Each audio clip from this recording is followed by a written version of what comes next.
Every species is fascinated by something.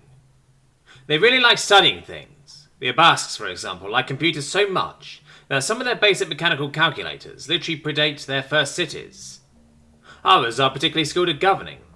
The Imperatian, for one, have essentially cut the bureaucracy of the entire galactic community in half since they were officially introduced.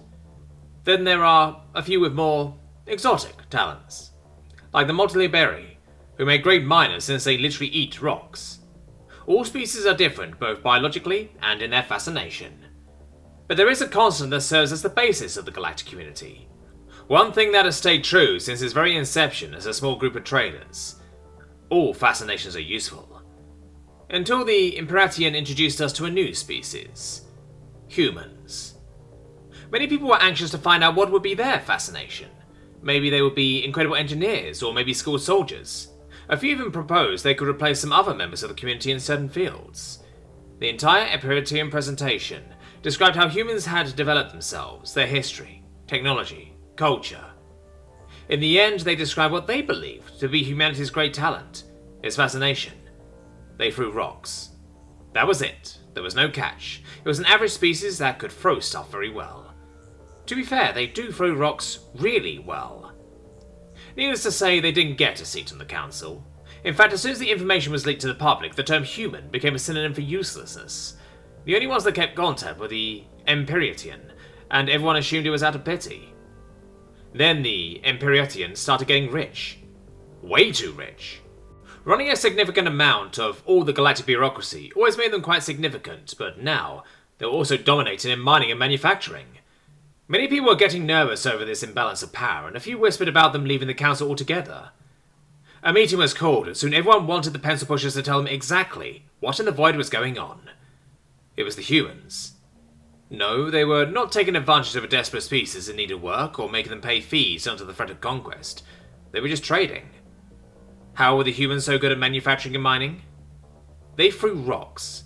More specifically, they threw very fast rocks at asteroids to break them apart and to get to the juicy bits in the middle, and then they used slightly slower rocks to place cracks in other asteroids, which were then hollowed out for zero-G industry. Oh, and the damn bureaucrats had just signed a deal that made them the only ones with access to the human trade. In less than a year, the council just so happened to pass a few acts that made a lot of the bureaucracy of the Union much more automated, and in only 5 years it was decided that sadly the Imperatian just weren't a good fit for the rest of the community anymore.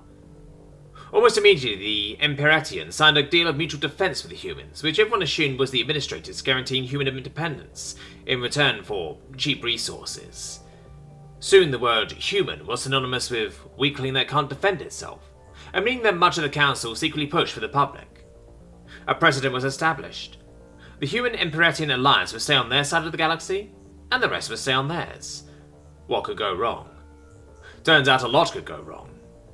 The community found a new species near the border of the Alliance, and in their desperation to encircle their main rivals as soon as possible, the council decided that the assimilation process would be sped up a bit. And by a bit, they meant as much as possible. Turns out that what they thought were mostly primitives were actually very advanced people. They just preferred to stay on their corner and didn't expand despite having the tech to do so.